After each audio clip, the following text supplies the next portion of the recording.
सुरगुरुं वन्दे जगत्कारणं वन्दे पन्नगभूषणं मृगधरं वन्दे पशूनां पतिं वन्दे सूर्यशशाङ्कवहिनयनं वन्दे मुकुन्दप्रियं वन्दे भक्तजनाश्रयं च वरदं वन्दे शिवं शङ्करम् ॐ मृत्युञ्जयाय रुद्राय नीलकण्ठाय शम्भवे अमृतेशाय शर्वाय महादेवाय ते नमः।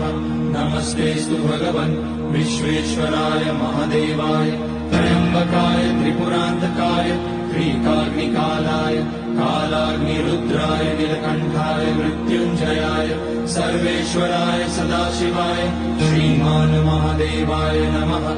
ॐ नमः शम्भवाय च मयोभवाय च नमः शङ्कराय च महेश्वराय च नमः।